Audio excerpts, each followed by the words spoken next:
कई प्रमुख और व्यस्त क्षेत्रों में मज़ारें देखने को मिलती हैं, जहां दिन के ज़्यादातर समय लोग आते जाते रहते हैं।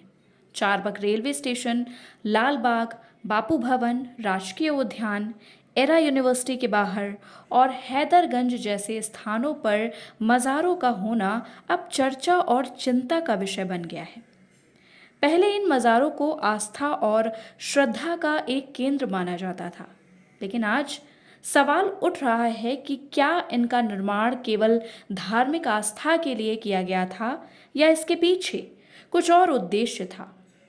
एक और ध्यान देने वाली बात यह है कि इन मज़ारों का निर्माण अब सिर्फ चुनिंदा स्थानों तक सीमित नहीं रहा, बल्कि धीरे धीरे शहर के हर कोने और व्यस्त स्थल पर इनका विस्तार होता जा रहा है। ये मज़ारें लखनऊ में अलग अलग स्थानों पर अक्सर सरकारी और सार्वजनिक संपत्तियों पर स्थित हैं, जो कि कानूनी दृष्टि से एक समस्या है।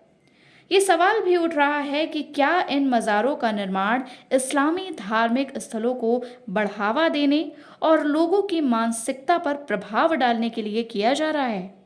क्या इसका उद्देश्य लोगों की धार्मिक भावनाओं का लाभ उठाकर कुछ व्यक्तिगत और सामुदायिक हित साधना है। लखनऊ विश्वविद्यालय जैसे प्रमुख शैक्षिक संस्थान में भी मज़ार का होना एक गंभीर विषय है।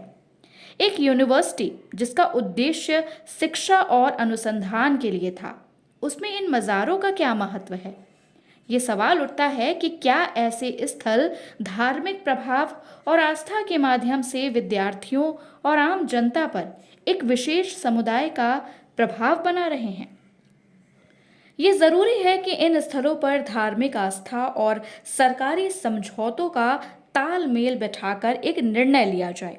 सरकार और स्थानीय प्रशासन को मिलकर एक नया ढांचा तैयार करना होगा, जिसमें बिना सही मंजूरी के ऐसे स्थलों का निर्माण रोका जा सके। धार्मिक और सामुदायिक संतुलन को ध्यान में रखते हुए ये जरूरी है कि इस मुद्दे का सही निर्णय लिया जाए और बिना अनुमति के किसी भी प्रकार के स्थलों का निर्माण सरकारी और सार्वजनिक क्षेत्रों में ना हो। लखनऊ के नागरिकों के लिए ये एक सोचने और चिंता का विषय है कि क्या ये मज़ारें वास्तव में उनकी आस्था और श्रद्धा के लिए या फिर एक राजनीतिक चाल का हिस्सा है।